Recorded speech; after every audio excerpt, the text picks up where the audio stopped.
Hello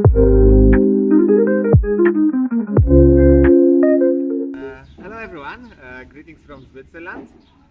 Switzerland is a pop-up city in Switzerland with a focus to work on the frontier of governance technologies and community. Pulkar, what brings you here? Thank you for having me here. What brings me to Switzerland is really to work on the future of organizations.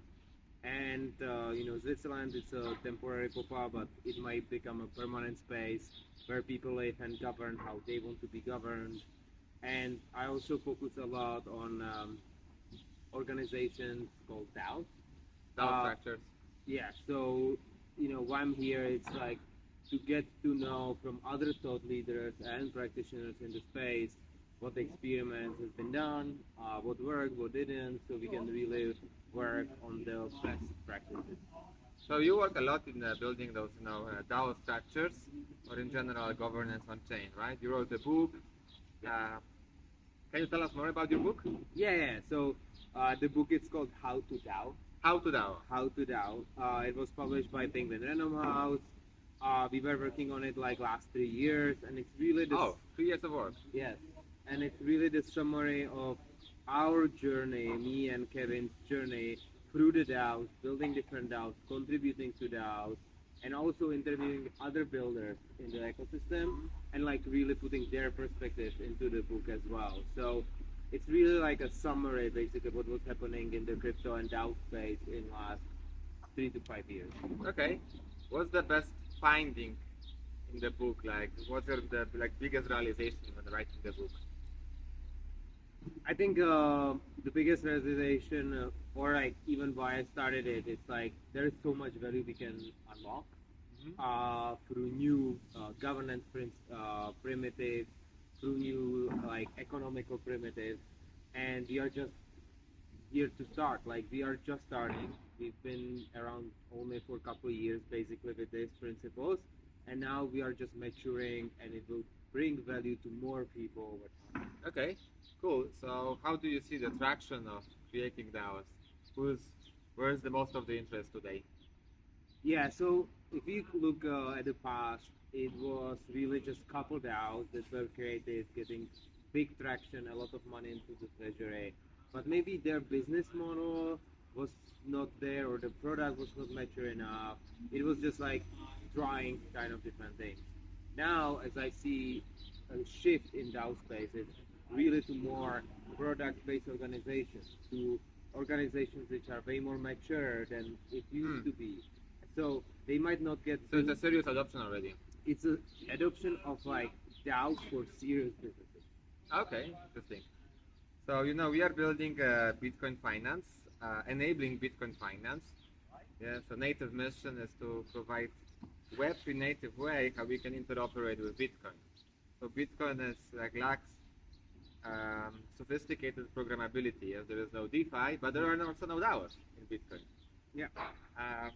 So now spending a lot of time in building communities, predominantly I think in the Ethereum world. Yeah. What do you see would be a biggest opportunity for Bitcoin? So today, just to provide a context, today Bitcoin is it's special. It's totally different than Ethereum. Yeah. Yes, people that own Bitcoin, they think in the Bitcoin terms. Yes, really the asset value. Yes, this really independent asset that is outside of the, let's say, US economy, Europe economy, or China economy, an asset that nobody can steal you from, right? So it's less about actually application building, more about that independent finance asset. How do you think we should actually? What's the next thing for people to realize with Bitcoin? Yeah, no, this is a good point, and actually just recently in the news, I think U.S. states have proved that they can store Bitcoin as treasury, so reserve assets, as a reserve asset. So the dependency on the states is still there, I would say. Sure, yeah, but it's not that if you have your dollars in a bank account, I get their point. Someone can But it's more sovereign. It's a sovereign financial system. Right. That's both for Ethereum and Bitcoin. And why organizations should be building on each of them? It's because because they don't want to be the bank. They want to have power over their own assets. They want to also create the organization governance that cannot be, attacked, manipulated. And I think there are three things how Bitcoin communities can think about that. One is we have Bitcoin in the treasury, and like asset management. how we distribute the Bitcoin, and like in the same way, like traditional organization have fiat on the bank account, so they have assets in the bank account, and then they approve budgets and do that. So the same way, but on the sovereign financial system, Bitcoin, they can operate the organization with Bitcoin as an asset. So like just to wrap it up, yes, that will be like in a way like creating a treasury, yes, managing the treasury in an on-chain way. Yeah, exactly. Like you want to have it secure, you want to have it controlled by multiple stakeholders, so there is no one point of failure. Because if it's just in your wallet and like someone like attack you, like the whole treasury is right. So today in Bitcoin we have multi-sigs, but then like the multi-sig doesn't allow you to create policies. Let's say like daily spend or monthly spend, or like where you need to have an approval quotas. So let's say you have an organization with $10 million. Maybe a manager can have like a daily quota limit of $100, yes, for lunch, for team, whatever. Mm-hmm. But then for a bigger spending, yes, we need to have an approval. Yeah, and like I think then like and like that's then probably a technical way, but like theoretically like these policies can be on different blockchain or different infrastructure, while Bitcoin will be still as a multi-sig on the Bitcoin chain. So like you can still, because a lot of DAOs is also like dual kind of governance structures. So in the sense will be like kind of dual that like some policies are decided on one thing, but the assets are very secure on the. So in our case, like with Native, we really enable to put everything together. So you don't need to have two different, let's say, contracts. Yes, you can put policies and asset management in the same contract, so you avoid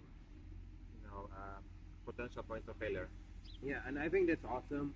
And honestly, like how I would be thinking about the whole DAO ecosystem is, I feel a lot of problems where DAOs or people need to interact with the normal world, like the credit cards, the bank accounts. Like we still kind of have to do it. Yeah. But if we all go on chain, if we all have treasuries on chain, if our assets are basically all on blockchain, we don't ever need to go back. So like I think like the future, maybe not for 2 years, maybe it's like 5-10 years. It's like those organizations don't have any fiat. They don't need to open new bank accounts to basically function.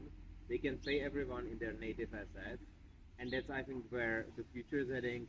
And because Bitcoin is the biggest asset on blockchain, like by far, I think if they lead the way, like the companies can actually hold on-chain Bitcoin and use it for payments, use it for other stuff. Right. Like I think that would be so very. It already happened, right? Like in a few countries they accepted Bitcoin as a legal tender, which means that in a shop, if you want to pay with Bitcoin, they cannot say no. Right? Yeah. It happened like Tesla for a moment was accepting Bitcoin to buy a car. So definitely growing, right? We just need to have a good system that it's fast and cheap and reliable to do it. Yeah, exactly. So like, but we can do it. Like we are progressing on that. So I'm actually excited about the future of DAOs and Bitcoin. Okay, so maybe like a last message for like anyone. What kind of maybe like help you can provide to anyone looking for structurizing an organization or a community? Maybe yes, what kind of help you can provide, and what advice you would like to leave to Bitcoin communities? Yeah, so we are having the book, which I think is a great start for anyone who is maybe not even familiar with blockchain at all. Like that's the best part. Like that's the start. Then we have the courses when you can actually build DAO, and we don't have course to build DAO on blockchain yet. So maybe also like if there is a community or that actually want us to help them build courses for themselves, like how to build. Actually, I think we should really do some recording, like how to how to create a Bitcoin DAO. DAO, right? Because Yeah. this is the actually biggest ecosystem. I totally We should agree. record it on YouTube and We do should. small one and then maybe do some then consulting services. Yeah, so exactly what you are saying. Like now we are focused mostly on Ethereum. We also have like a partner of Polkadot, so like we are definitely want to push the out to all the ecosystem because we think that's like important for everyone, regardless what chain you are on. Um, and we go from there, and then we start maybe with native, also building some DAOs on Bitcoin and Native Bitcoin. DAOs on Bitcoin. Exactly. That's the goal. So And you can find me at Twitter, Punkar H2D, or our website is howtodao.xyz. sure, we will add links to the show notes. Thanks for being here, meeting you. Also for everyone with Punkar, we had like an amazing time every day doing a workshop, discussing, talking about various things. So yeah, it was my pleasure meeting Punkar here in Switzerland. It was Thank my you. pleasure running with you every morning. That was great. Thanks.